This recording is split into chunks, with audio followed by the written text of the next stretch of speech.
ठीक है स्टूडेंट, अब हम देखेंगे physical property of non metal. क्या देखेंगे? Physical properties of non metal. ठीक है, नॉन मेटल। इसमें क्या देखना है आपको? Chemistry chapter 3 metal and non metal का टॉपिक है physical property of non metal. Non metal की फिजिकल प्रॉपर्टी क्या होती है? चलिए देखते हैं पहली प्रॉपर्टी क्या है। नीदर malleable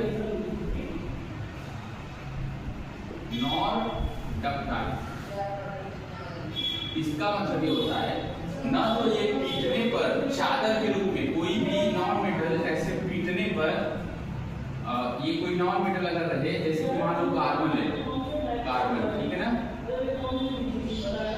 अगर हम इसको पीटेंगे तो ये चादर के रूप में नहीं हो पाएगा, थिन शीट के रूप में नहीं हो पाएगा, ना तो ये ऐसे वायर के रूप में भी ये कार्बन हम नहीं बना पाएंगे। तो नॉन मेटल में क्या होता है, ना तो मैलेबल होता है ना तो डक्टाइल। ये होता है ब्रिटल। क्या होता है? Brittle, BRITTLE। यानी क्या होता है ना ब्रिटल? ब्रिटल का होता है जैसे मिट्टी का एक, ऐसे मिट्टी का एक टुकड़ा हो, उसको ऐसे मारने पर टूट जाएगा, बुरा हो जाएगा, टूट के जैसे बारीक हो जाएगा, उसे क्या बोलेंगे? ब्रिटल। तो वैसा होता है नॉन मेटल। ठीक है, वैसा होता है नॉन मेटल। अच्छा, दूसरा जैसे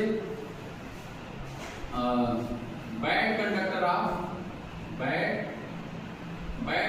होता है, bad conductor of heat and electricity, bad conductor of heat and electricity. ठीक है, इलेक्ट्रिसिटी यानी कि किसी भी नॉन मेटल में इलेक्ट्रिसिटी और हीट दोनों बहुत कम जा पाती है, कम फ्लो करती है। अगला पॉइंट बोलिए क्या क्या है, बताइए आप लोग फिजिकल प्रॉपर्टीज में। नॉन मेटल में भी सॉलिड, लिक्विड और गैसेस रूम टेंपरेचर। यस, ठीक।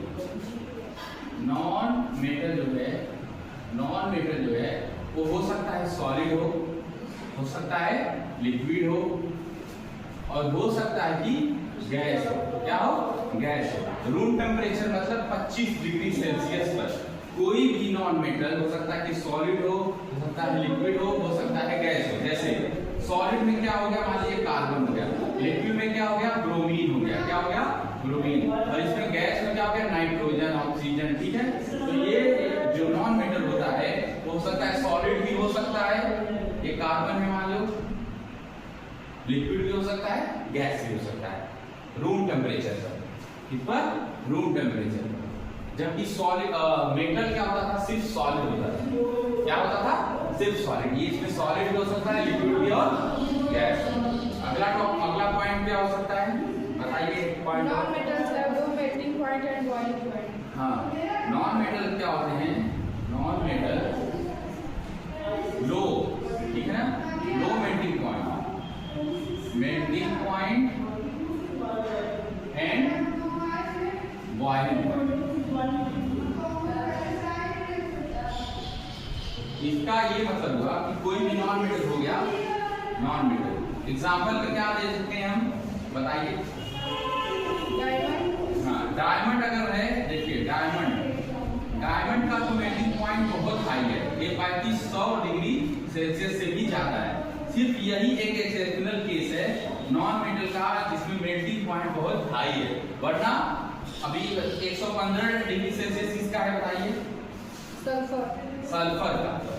सल्फर में क्या है कि इसका बहुत कम है, यानी कि ज्यादातर नॉन मेटल हैं उनके मेल्टिंग पॉइंट बहुत कम है, उनके बॉइलिंग पॉइंट बहुत कम है। जैसे सल्फर का 115 डिग्री सेल्सियस है, लेकिन डायमंड सिर्फ अकेला ऐसा है जिसकी मेल्टिंग पॉइंट बहुत हाई है।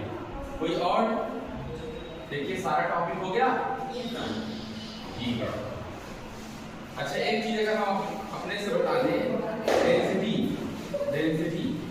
डेंसिटी जो होती है वो नॉन मेटल की कम होती है, बहुत कम होती है।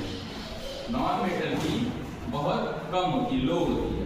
डेंसिटी का मतलब